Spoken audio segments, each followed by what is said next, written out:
Property విషయంలో confusion గా ఉన్నారా?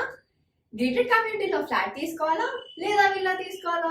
మన పిల్లల భవిష్యత్ కోసం ఓపెన్ ఫ్లాట్ తీసుకోవాలా? మన హైదరాబాద్ లో ఏ లొకేషన్ లో కొంటే మంచి అప్రిసియేషన్ వస్తుంది? మరి నమ్మకమైన ప్రాపర్టీ కొనాలంటే నమ్మకమైన గైడ్ కావాలి కదా. ప్రాపర్టీ అడ్వైజర్ కోసం సంప్రదించండి వరాహస్వామి ప్రాపర్టీ గూగులర్. కాంటాక్ట్ 7207218485. జై శ్రీమన్నారాయణ. ప్రియ భగవద్బంధులకు, యూట్యూబ్ ప్రేక్షకులకు, వీక్షకులకు అందరికీ కూడా నమస్కారం. కార్యక్రమాన్ని ప్రారంభం చేసేటువంటి ముందు చక్కటి శ్లోకంతో కార్యక్రమాన్ని ప్రారంభం చేసుకుందాం. శ్రీ విద్యాం జగదాం దాత్రిం దుర్గస్థితి లయేశ్వరీం నమామి లలితా నిత్యం మహాత్రిపుర సుందరీం చతుర్భుజే చంద్రకళావతాంసే కుజున్నతే కుంకుమారాకచూనే పుండ్రక్షపాజాం భుజపుష్పవానాం మస్తే నమస్తే జగదేకమాతః జ్ఞానానందమయం దేవం నిర్మలా స్ఫటికాకృతిం ఆధారం విద్యానం సర్వ విద్యానాం హయగ్రీవముపహాస్మయే. యూట్యూబ్ ప్రేక్షకులకు, వీక్షకులకు అందరికీ కూడా నమస్కారం. కార్యక్రమాన్ని ప్రారంభం చేసుకునేటువంటి ముందు చక్కటి శ్లోకంతో కార్యక్రమాన్ని ప్రారంభం చేసుకుందాం.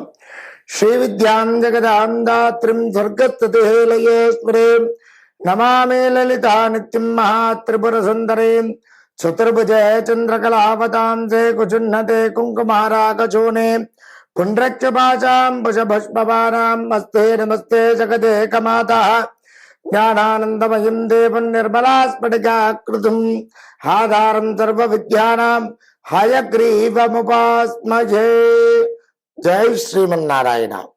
ఈరోజు కార్యక్రమంలో భాగంగా మరి మేషాది మీన పర్యంతం అనగా ద్వాదశ రాశుల వారికి ధనయోగాలు మరి కలగాలంటే ఏ విధమైనటువంటి పరిహారాలు చేసుకోవాలి, అలాగే ఏ విధమైనటువంటి దేవతార్చన చేసుకున్నట్లయితే బాగుగా ఉంటుంది, ఏ విధమైనటువంటి హోమ ప్రక్రియలు కానివ్వండి, దానాదులు కానివ్వండి, విశేషమైనటువంటి ప్రక్రియలు కానివ్వండి, ఏవి చేసుకుంటే ఈ మేషాది మీన పర్యంతం 12 రాశుల వారికి ఏ విధంగా బాగుగా ఉంటుంది అనేటువంటి విషయాలు ఏమిటి ఈ వీడియోలో క్షుణ్ణంగా తెలుసుకుందాం.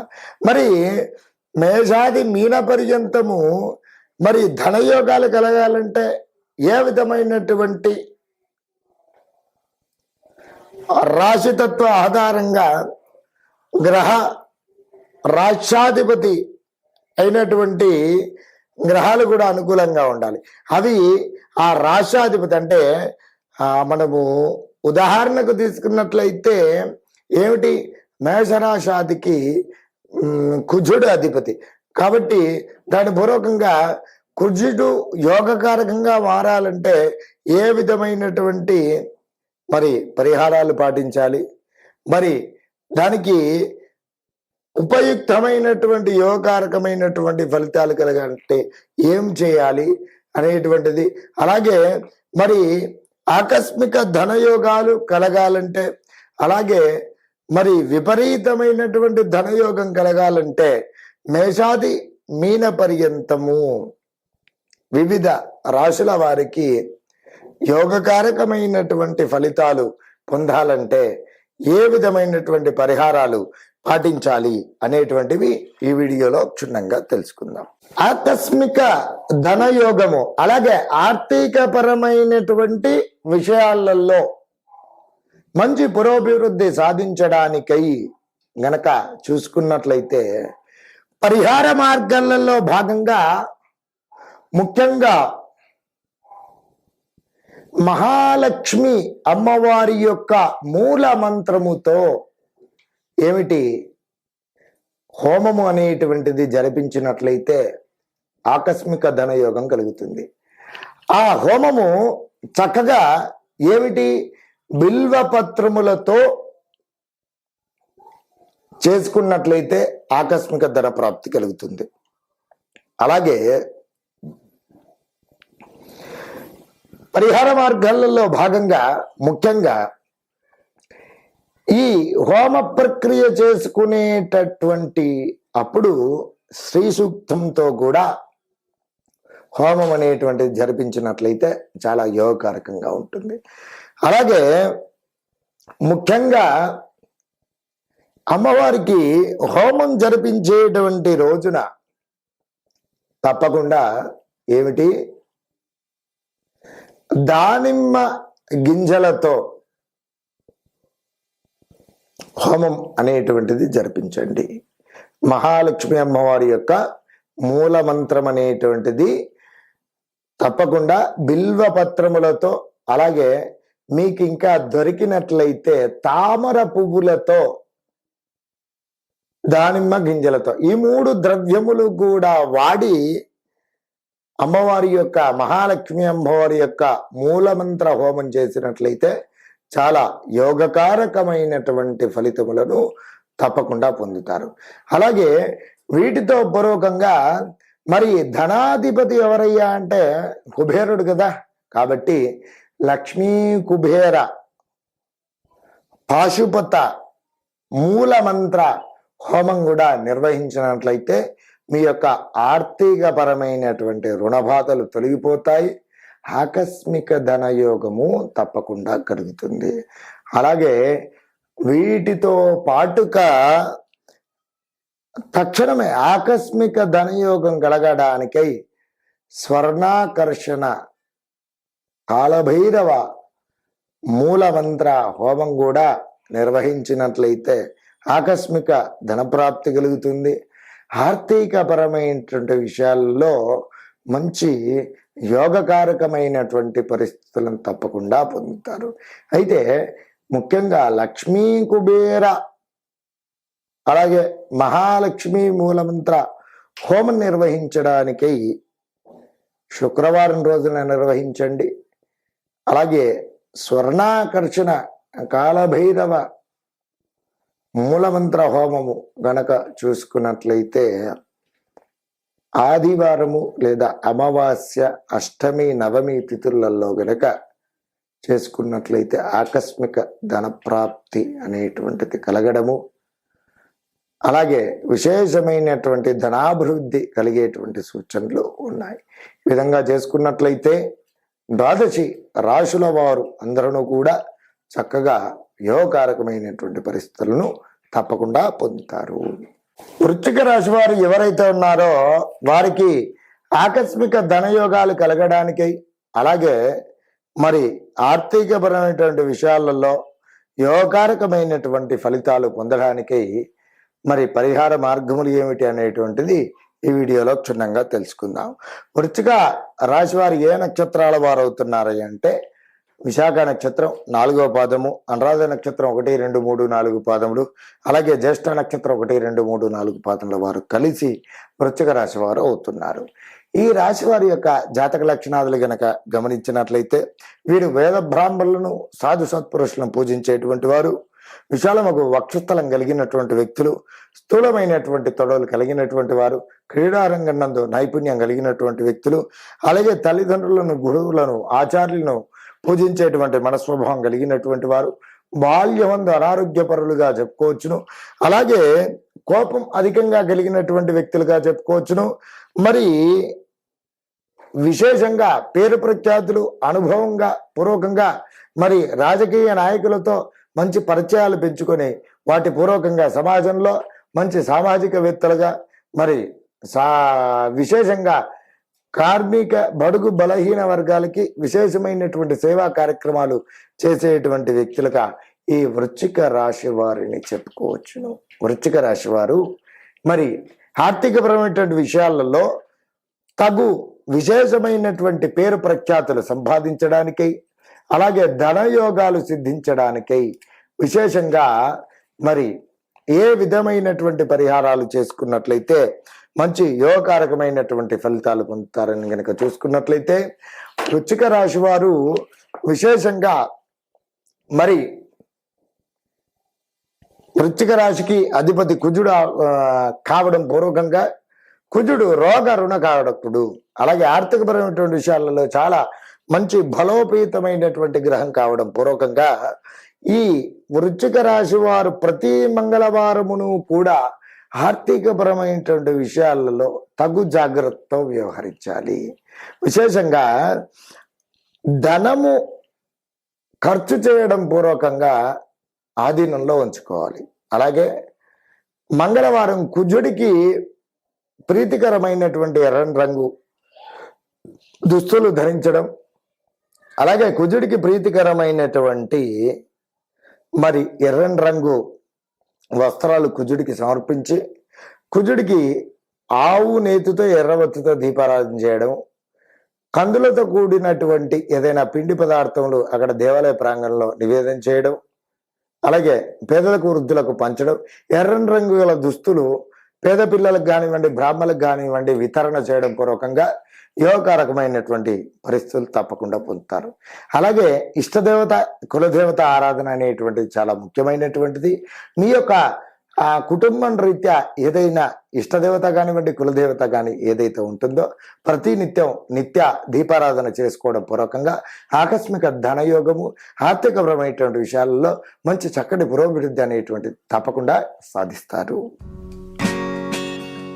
Hi, my name is Gautam and I actually stay in Markajgir itself. Right? I had this back pain. It's been 1.5 years. I have tried many treatments like chiropathy, oil massage, physiotherapy especially, but it didn't work out as much like what I expected. I strongly suggest homeopathy because నేను personally allopathy చాలా suffer అయినా. And I definitely do not recommend allopathy. You people can carry on with the homeopathy. Area Malkajgiri and doctor name is like Nageswar Rao and the clinic name is Neocare Homeopathy.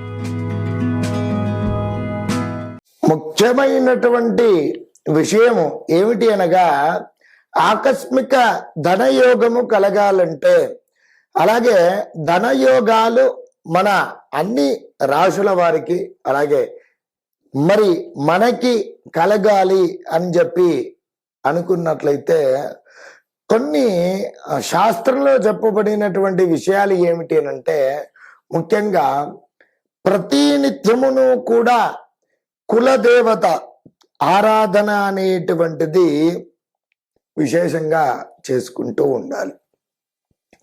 అలాగే ఇష్టదేవత ఆరాధన అంటే తమకు ఇష్టమైనటువంటి దేవీ దేవత ఆరాధన అనేటువంటిది ప్రతి నిత్యము కూడా అనుసంధానం చేసుకుంటూ ధూప దీప నైవేద్యములు ప్రతి నిత్యము కూడా చేసుకున్నట్లయితే ప్రతి రాశి వారికి కూడా యోగకారకమైనటువంటి ఫలితములు, ధనయోగములు అన్నీ కూడా సిద్ధిస్తూ ఉంటాయి.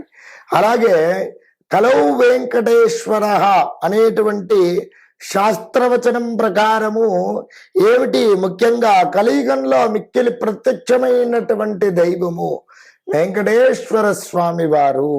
కాబట్టి ఆ వెంకటేశ్వర స్వామి వారికి ఏమిటి అనగా ప్రతి శనివారమును కూడా వెంకటేశ్వర స్వామి వారి యొక్క చిత్రపటమును ఉంచి చక్కగా స్వామివారికి తులసి దళములతో ఏమిటి మరి అర్చన గావించి, ఒకటి తులసి దళ మాల అనేటువంటి స్వామివారికి ఏర్పాటు చేసి ఆవు నేతితో దీపారాధన అనేటువంటిది గావించి, మరి సుగంధ పుష్పములతో స్వామివారికి అర్చన అనేటువంటిది నివేదించి, మరి చక్కగా స్వామివారికి షోడశోపచారములతో గనక పూజించినట్లయితే విశేషమైనటువంటి యోగకారకమైనటువంటి ఫలితములను తప్పకుండా పొందుతారు. అలాగే స్వామివారికి వెంకటేశ్వర స్వామి వారికి ఎవరైతే ఆర్థిక రుణ బాధలతో పీడింపబడుతున్నారో, అలాగే ఎవరికైతే ధనయోగము కలగాలని చెప్పి ఆశిస్తున్నారో స్వామివారికి చక్కగా ఏమిటి అనంటే వెంకటేశ్వర స్వామి వారికి ఒక తెలుపు వస్త్రము తీసుకొని దాన్ని చక్కగా ఏమిటి పసుపు కలిపిన నీళ్ళల్లో ఉంచి దాంట్లో కాస్త ఏమిటి పచ్చకర్పూరం కలిపి అందులో ఏమిటి కాస్త తడిపేసి చక్కగా మరి అందులో పసుపు, కుంకుమ, పచ్చకర్పూరము, అలాగే 2 ఖర్జూరములు, 2 వక్కలు, 2 పసుపు కొమ్ములు, మీ యథాశక్తి దక్షిణ అంటే ఏమిటి, ఒక 100 రూపాయి కానివ్వండి, 500 రూపాయి కానివ్వండి, 1000 రూపాయి కానివ్వండి, అందులో ఉంచి చక్కగా దాన్ని ముడి వేసుకొని స్వామివారి యొక్క ఆ ముడుపు కట్టినటువంటి ఆ వస్త్రమునకు చక్కగా తిరునామం అనేటువంటిది పెట్టి 9 శనివారములను కూడా ఆ వెంకటేశ్వర స్వామి వారి యొక్క ఏమిటి ఆ చిత్రపటం దగ్గర దీపారాధన చేసుకుంటూ దీనికి కూడా షోడశోపచార పూజములు అనేటువంటి చక్కగా జరిపించినట్లయితే మీ యొక్క ధనపరమైనటువంటి విషయాలలో యోగకారకమైనటువంటి ఫలితములను తప్పకుండా పొందుతారు. ఆర్థిక పరమైనటువంటి రుణ బాధలు తప్పకుండా తొలగిపోతాయి. ఈ విధంగా చేసుకున్నట్లయితే మంచి చక్కటి యోగకారకమైనటువంటి ఫలితం పొందుతారు. అలాగే ఈ 9 శనివారములు చేసుకున్నటువంటి పిదప ఎవరైనా మరి వెంకటేశ్వర స్వామి వారి యొక్క దేవాలయంలో హుండీలో వేసినట్లయితే, లేదా ఎవరైనా తిరుమల తిరుపతి వెంకటేశ్వర స్వామి వారి సన్నిధికి వెళ్ళినట్లయితే వారికి ఇచ్చి పంపించినట్లయితే, ఆ హుండీలో వేసినట్లయితే మీ యొక్క కోరిక తప్పకుండా సఫలీకృతం అవుతుంది. అలాగే ఇక ఆకస్మిక ధనయోగములు, మంచి ధనయోగము కలగాలి అని అంటే, ఆర్థిక పరిస్థితులు మెరుగుపడాలంటే శుక్రవారం చేయాల్సినటువంటి ప్రక్రియ కూడా ఒకటి ఉంది అన్ని రాశుల వారు. ఏమిటనగా ప్రతి శుక్రవారమును కూడా చక్కగా అభ్యంగన స్నానమును ఆచరించి మరి ప్రాతకాలంలో నిద్రలేచే స్నాన సంధ్య అనుష్ఠానం చేసుకొని చక్కగా అమ్మవారికి ఏమిటి మహాలక్ష్మి అమ్మవారికి చక్కగా బిల్వ పత్రములతో అర్చించి ఆవు నేతితో ఎర్రని ఒత్తితో మహాలక్ష్మి అమ్మవారికి చక్కగా దీపారాధన చేసుకోవాలి. అలాగే గులాబీ పూలతో కానివ్వండి, ఎర్ర మాందార పూలతో కానివ్వండి మహాలక్ష్మి అమ్మవారిని అర్చన చేయండి. ఇలా 9 శుక్రవారములను కూడా చేయండి. ఈ విధంగా చేసినట్లయితే యోగకారకమైనటువంటి ఫలితాలను పొందుతారు. అలాగే ఈ 9 శుక్రవారములను కూడా కనకదార స్తోత్ర పారాయణం చేసుకోవడం పూర్వకంగా యోగకారకమైనటువంటి ఫలితములను తప్పకుండా పొందుతారు.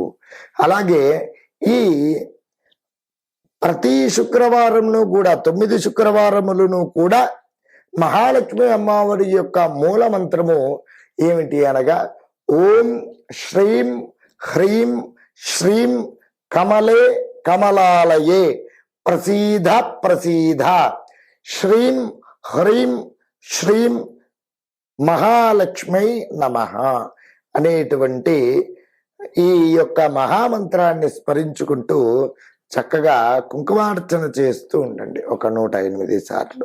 ఈ విధంగా చేసుకున్నట్లయితే యోగకారకమైనటువంటి ఫలితములు తప్పకుండా పొందుతారు. అలాగే ఈ శుక్రవారమును తప్పకుండా ఏకభుక్త భోజనము చేయండి. అలాగే శనివారం విడవకుండా పఠించవలసినటువంటి నామజపం కూడా ఉంటుంది. ఏమిటి, వెంకటేశ్వర స్వామి వారికి దీపారాధన చేసుకోమని చెప్పినాను కదా, వారి యొక్క మూల మంత్రం ఏమిటి అనగా చక్కగా వెంకటేశ్వర స్వామి వారి యొక్క గాయత్రి నామం ఉంటుంది కదా, గాయత్రి ఏమిటి మూలమంత్రం ఉంటుంది కదా, దాన్ని జపించుకున్నట్లయితే బాగుగా ఉంటుంది. ఏమిటి, ఓం నిరంజనాయ విద్మయే నిరాభాసాయ ధీమహి తన్నో శ్రీనివాస ప్రచోదయాత్ అనేటువంటి నామాన్ని ఏమిటి ఆ 9 శనివారములను కూడా చక్కగా పఠించుకుంటూ మీరు చక్కగా పూజ చేసుకున్నట్లయితే స్వామివారి యొక్క అనుగ్రహం, ఇటు చక్కగా అమ్మవారి యొక్క అనుగ్రహం అనేటువంటిది చక్కగా మీకు లభిస్తుంది. అలాగే మరి ముఖ్యంగా ప్రతి శుక్రవారమును కూడా ఈ మహాలక్ష్మి అమ్మవారి యొక్క మూల మంత్రముతో పాటు ఒక 27 సార్లు కూడా కుంకుమార్చన చేసేటువంటి ఒక మహా శక్తివంతమైనటువంటి మూలమంత్రం కూడా ఉంది. అది ఏమిటి అనగా ఓం హ్రీం త్రిభువన పాలిన్యై మహాలక్ష్మై అస్మాకం దారిద్ర్యం నాశయ నాశయ ప్రచురం ధనం మే దేహి దేహి క్లీం హరీం శ్రీం ఓం అనేటువంటి నామాన్ని ప్రతి శుక్రవారమును కూడా 27 సార్లు మరి అమ్మవారి యొక్క డాలర్ కానీ పెట్టుకొని, అలాగే అమ్మవారి యొక్క రూపం ఏదైనా ఉన్నా సరే ఆ కుంకుమార్చన 27 సార్లు గనక ఈ మంత్రంతో చేసినట్లయితే మరి అందరికీ కూడా ఆకస్మికమైనటువంటి ధనయోగము, ఆర్థికపరమైనటువంటి విషయాలలో యోగకారకమైనటువంటి ఫలితములను తప్పకుండా అనుభవిస్తారు.